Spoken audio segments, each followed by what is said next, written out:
দুনিয়াদারি করবো যতটুক করলে আবাদতের মধ্যে সামিল হয় কতটুকু, যতটুক করলে, যেই তরিকায় করলে, যেই পদ্ধতি অবলম্বন করলে এটাও আবাদত, কতটুক করবো, কতটুক কি কতটুকু আবাদত, কতটুককে কি হবে।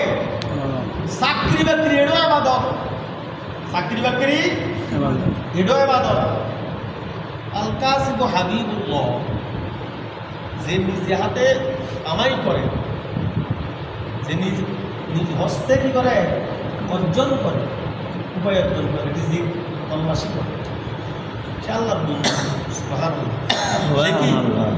আল্লাহর বন্ধু। আল্লাহ কোরআনে বলছে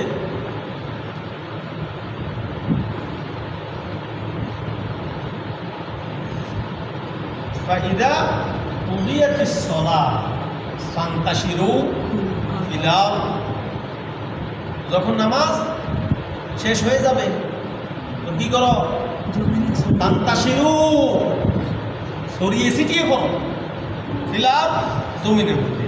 ছড়িয়ে ছিটে কার, সে মাদ্রাসা পড়াবে সে মাদ্রাসা যাবে, যে ভার্সিটিতে পড়ায় সে ভার্সিটিতে যাবে, যে মহল্লার ময়লা টানে সে মহল্লার ময়লা টানবে, যে সচিবালয়ের সচিব সে ওখানে যাবে। সুবহানাল্লাহ। ছেলেটার নির্দেশ আছে কিনা? আছে। করতে গিয়ে তিলের তাল বানাই নিলে সেটা আর এবার থাকে না, ঠিক কিনা?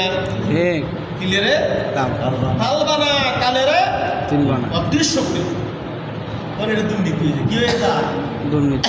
2008 সালে হলফনামায় বলছে 8 লক্ষ টাকার মালিক, 2018 সালে আইসে যে 1800 কোটি টাকার মালিক। দিকে আবাদত এটা আল্লাহ বানাইছে কোনো জাহান্নামের লাগে। এত রেট করবি কি, করবিটা কি, করবিটা কি? ব্ল্যান্ডার করি খাইলেও তো কাম হইতো, পারবেন 1800 কোটি টাকা। 2008 সালে 8 লক্ষ টাকার মালিক হিসেব দিচ্ছে। এখন 1800 কোটি উদ্যোগ, 1800 কোটির এটা কি আবাদত করবো নাকি? সুবহানাল্লাহ। যেটা আবাদতে থাকে সে দুনিয়াতেও শান্তি পায়, আখিরাতেও শান্তি পায়, অনন্তকালে শান্তি তার জন্য অবধারিত। আর এগুলি দুনিয়াতে সমসাময়িক হয়তো কিছুটা শান্তি অন্যের দৃষ্টিতে পায়, আসলে মূলত শান্তি এরা পায় না। আর কিছুদিন পরে যেটুকু অন্যের দৃষ্টিতে শান্তি আসিল ওইটাও যায়, ওইটাও কি করে এরপরে যারাই সেলুট দিত, যারাই